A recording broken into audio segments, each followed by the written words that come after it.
Hello, you beautiful people. It's been a while and all I can really say is, well, life gets busy, and especially when you're a student. But I finally got some time and I wanted to show you a special recipe to make your autumn and Halloween season just a little bit more festive and special. This is a super quick and tasty recipe, which is perfect for sharing. As you saw in the thumbnail, is catered to the sweet tooth. This s'mores dip is perfect for a small tribute to one of my favorite holidays, Halloween. But before we begin, let me just get a little more into character.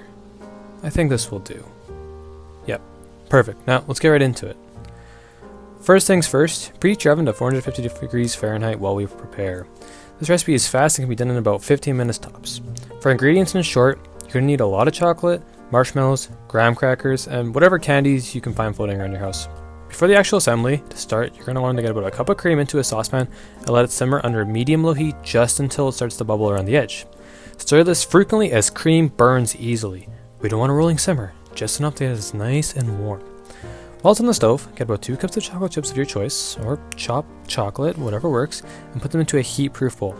Try not to pop them all in your mouth while you wait, but once the cream is ready to pour over the chocolate slowly, and put that aside until later. This is important to do now so we can temper the chocolate for a nice chocolate sauce. This whole step is optional, but as it's Halloween, I figured the closer we can get to cardiac arrest from sugar, the better. Let this set and just forget about it until later. Just a disclaimer, this makes about 2 cups of chocolate sauce, so if you want more or less, just reduce your proportions by half, or else you're going to be like me and have this still sitting in your fridge. While the oven is preheating and the sauce is slowly melting and coming together, take out your oven-ready vessel of your choice for the dip. I chose a cast iron skillet as they heat up evenly, which allows for an even heating distribution. We're going to take our chocolate of our choice, which I chose a mix of milk and dark chocolate, and finally break them and chop them up. Break them up into small, evenish chunks, and this way they're going to melt evenly, but the closer they are the same size, the more even it melts. Layers at the bottom of your lightly greased container. You can use margarine or butter, and cover up as much space as possible. Now that we are a third of the way done, get your marshmallows and start lining them up in your container as much as possible like this. Remember to leave a little bit of space between them, as such when things come in contact with heat, they expand, which is exactly what I'm going to be telling you once my waistline goes up another belt loop from eating this. It was the heat.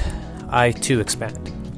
Now, if it wasn't enough to put you into comatose, sprinkle some of your favorite candies on top and between the grooves. Once somewhat neatly arranged, it's time for this to get into the oven. Let it bake for 5 to 7 minutes, or until the marshmallows are nice and golden brown.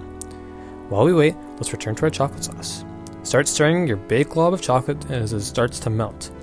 Whisk and stir until it's almost cohesive, and once it starts to come together, add in about a tablespoon of butter and a pinch of salt. Mix again until it is smooth and coats the back of a spoon or spatula as such. If you're having a hard time melting, just nuke it for about 30 seconds in the microwave and then mix it again. Then you can pour it into a small sauce container or just use a spoon to drizzle it over top when your dessert is out of the oven. Once your creation is ready, pull it out of the oven and immediately cover your sauce or a squeeze bottle or drizzle over with a spoon. Now, usually I say it's the best to let your creations cool, but this is best to eat nearly as soon as they pull out of the oven. Take a graham cracker, scoop, and then enjoy. Happy Halloween, everybody. And until next time, stay hungry and stay curious.